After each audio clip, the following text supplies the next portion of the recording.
Os novos convertidos têm que ter um cuidado a essa pregação que eu vou falar a você. O apóstolo Pedro, ele faz uma chamada, uma exortação para que nós vivamos em santidade. O que é viver em santidade? O que é viver em santidade? O relógio está duplicado ali na tela. O que é viver em santidade? É você permanecer na palavra, você ter cuidado de sempre que você for tomar alguma atitude, que você for fazer alguma coisa que possa, inclusive, ou mudar a rota da tua vida, ou até mesmo coisas simples do cotidiano. E veja que, normalmente, a maioria dos erros que cometemos acontece nas pequenas coisas, não são nas grandes. Há erros grandiosos que fazemos por desobedecer a Deus, mas há coisas que podem ser evitadas e os detalhes são bem importantes. Então, o que o Pedro fala aqui, a primeira carta de Pedro, no capítulo 1, a partir do versículo 13, até a própria Sociedade Bíblica deixa aqui um subtítulo, a exortação à santidade. O que o Pedro quer dizer nessa parte desse texto? Ele quer dizer, gente, nós precisamos viver em santidade para poder ser assim como o Senhor Jesus também o era. Dizendo assim, portanto, cingindo os lombos do vosso entendimento, sede sóbrios e esperai inteiramente na graça que se vos ofereceu na revelação de Jesus Cristo. Então, o que Pedro fala para as pessoas? Olha, vamos ser sóbrios. Ser sóbrio é você não ficar muitas vezes conjecturando, imaginando coisas das quais o Senhor não falou. Então, por isso ele fala, sejam sóbrios a ponto de que na sobriedade de vocês não fiquem esperando resposta do homem. Porque o homem, em sua totalidade, não há ser humano no mundo que não cometa falhas, a não ser Jesus Cristo, que veio como homem sem pecado algum. Ele carregou nossa cruz, carregou o nosso pecado, derramou seu sangue por amor à minha vida e à sua. Ele não teve pecado, mas além de Jesus, não há outro ser humano que não tenha pecados, que não falhe. Então, o que ele fala? Olha, vamos aprender a ser sóbrios e esperar somente em Deus. O grande erro de muitas pessoas é acreditar que religiões, igrejas, independente do nome dela, o pastor, o obreiro, o diácono, alguém que faça algum tipo de obra relevante na igreja, que cuide da igreja, que limpa, que organiza, que tem algum cargo dentro do que diz respeito à vida eclesiástica, que tem alguma função dentro da obra de Deus. Porque se você estiver fixado nessas pessoas, e se essas pessoas perderem a sobriedade, perderem o rumo que é Jesus, elas vão dar um mau testemunho, e esse mau testemunho vai gerar em você uma desconfiança a tudo aquilo que você faça. Por isso que uma pessoa, um novo convertido, não só o novo, mas também em sua totalidade, aqueles que querem viver para Cristo, elas têm que ter um cuidado para não esperar em nenhuma outra coisa, nem pessoas, nem igreja, a não ser em Cristo. Esperar unicamente em Jesus. Então, Pedro tem o cuidado de falar, gente, olha, vamos esperar em Deus, não vamos ficar esperando nessas coisas doidas, não.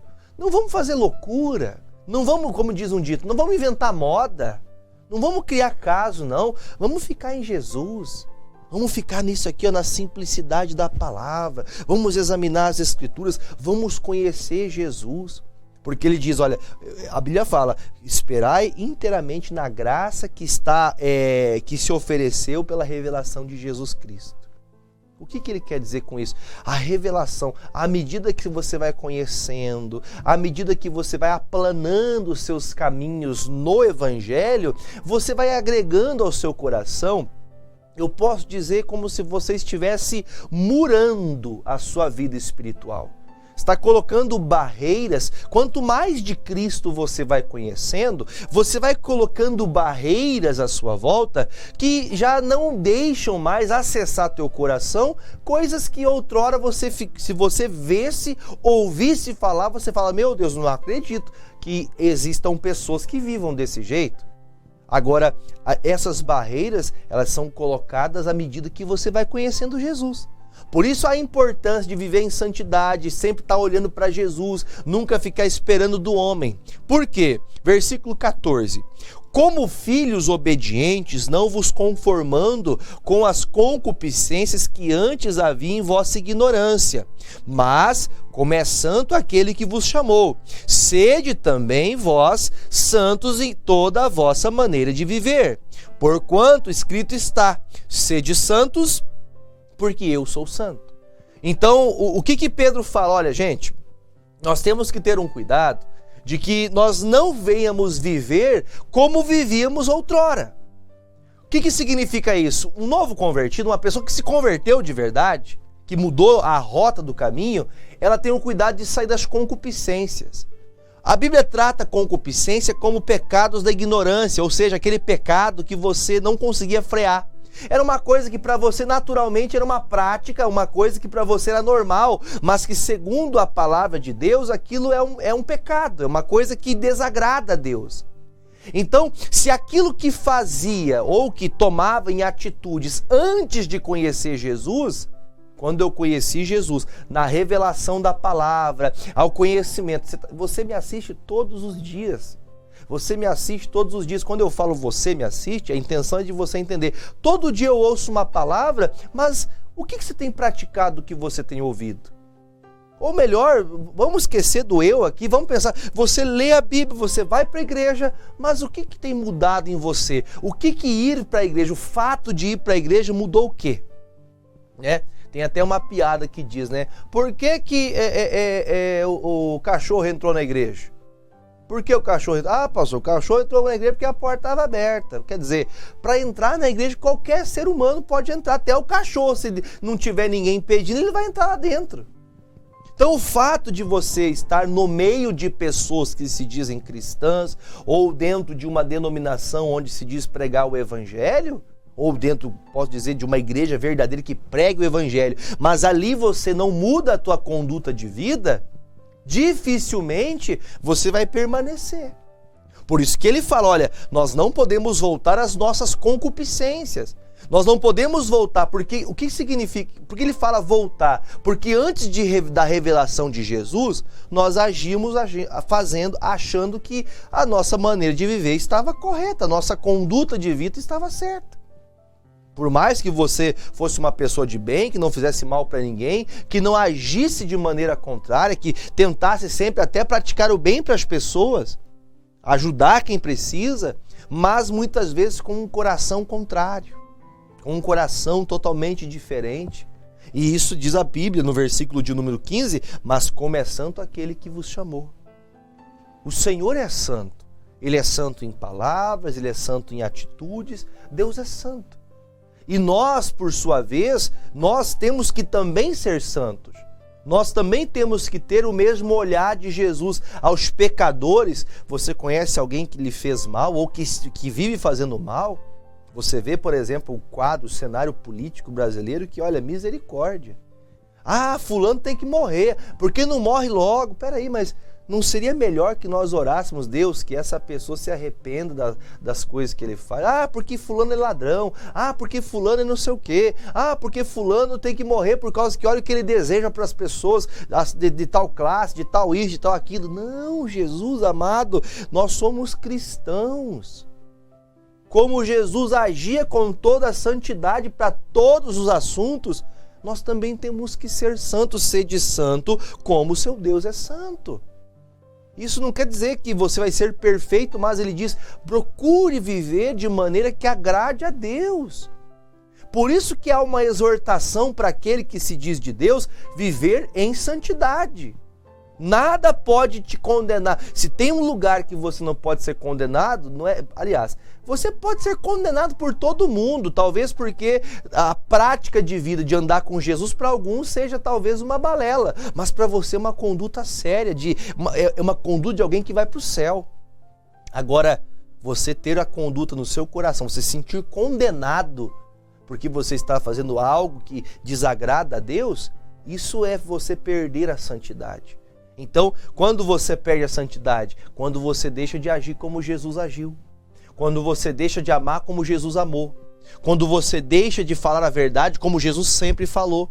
Aí você vai perdendo a sua santidade, você vai se afastando e a coisa vai começando a piorar. Olha o que ele diz no versículo 17. E se invocais por Pai aquele que sem acepção de pessoas julga segundo a obra de cada um, andai em temor durante o tempo da vossa peregrinação. Então assim, se eu invoco a Deus, se eu chamo a Deus, se eu coloco Deus na minha vida, esse Deus não fez acepção de mim, e também não faz acepção de nenhuma das pessoas que estão à minha volta.